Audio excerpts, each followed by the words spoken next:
Welcome to Sendhan. இன்னைக்கு cauliflower gravy எப்படி செய்யலான்னு பார்க்கலாமா? நான் அதுக்கு காலிஃப்ளவரை நல்லா சுடு தண்ணியில் போட்டு ஃபஸ்ட்டு வாஷ் பண்ணி எடுத்துக்கிட்டேன்.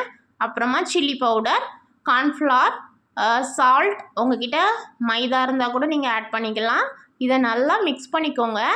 அதுக்கு மேலேயே போட்டு ஸ்ப்ரெட் பண்ணி மிக்ஸ் பண்ணுங்கள். அதை ஒரு பேஸ்ட் கன்சிஸ்டன்சிக்கு கொண்டு வந்து மிக்ஸ் பண்ணாதீங்க. இப்படி நான் இப்போ பண்ணியிருக்கிற மாதிரியே நீங்கள் மிக்ஸ் பண்ணிவிட்டு அதை ஒரு ஆயிலில் ஃப்ரை பண்ணி எடுத்து ஓரமாக வச்சுக்கோங்க.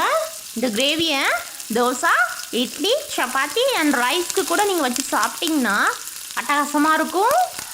நீங்கள் இதை ஹை ஹீட்லேயே வச்சு ஃப்ரை பண்ணி எடுத்து வச்சுக்கோங்க. அதுக்கப்புறமா ஒரு பேன் வச்சுக்கோங்க. அதில் 1 டேபிள் ஸ்பூன் ஆயில் ஊற்றிக்கோங்க. கொஞ்சமாக சீரகம் ஆட் பண்ணிக்கோங்க. ஒரு வெங்காயம் சின்ன சின்னதாக கட் பண்ணி ஆட் பண்ணிக்கோங்க. ஒரு கேப்சிகம் ஆட் பண்ணிக்கோங்க. என் ஹஸ்பண்ட் கண்ணில் இந்த க்ரீன் கலர் கேப்சிகம் மட்டும்தான் படும்னு நினைக்கிறேன். இந்த ரெட் கலர், எல்லோ கலர்லாம் வாங்கிட்டே வர மாட்டேங்கிறாங்க. நெக்ஸ்ட்டு டொமேட்டோ அரைச்சி இதில் நான் ஆட் பண்ணிக்கிட்டேன். உங்கள்கிட்ட சாஸ் இருந்தால் கூட நீங்கள் ஆட் பண்ணிக்கலாம். கார்ன்ஃப்ளவர் 1 ஸ்பூன் தண்ணியில் கரைச்சி லம்ஸ் இல்லாமல் அதையும் நான் இது கூட ஆட் பண்ணிக்கிறேன். நான் கலருக்காக காஷ்மீரி சில்லி பவுடர் ஆட் பண்ணியிருக்கிறேன். இதை நல்லா மிக்ஸ் பண்ணிக்கோங்க. கிட்ட soya sauce, tomato sauce, chilli sauce இருந்தால் கூட நீங்கள் ஆட் பண்ணிக்கலாம்.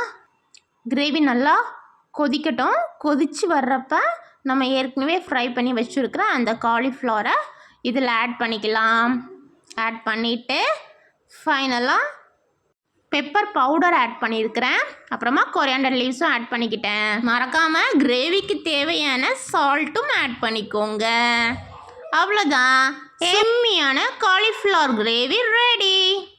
இன்னும் இது போல் உங்களுக்கு ரெசிபீஸ் பார்க்கணும் அப்படின்னா லைக் பட்டனை ப்ரெஸ் பண்ணிடுங்க ஃப்ரெண்ட்ஸ். சப்ஸ்கிரைப் பண்ணாமலே நிறைய மெம்பர்ஸ் பார்த்துட்டு இருக்கிறீங்க. ப்ளீஸ் சப்ஸ்கிரைப் பண்ணிடுங்க ஃப்ரெண்ட்ஸ்.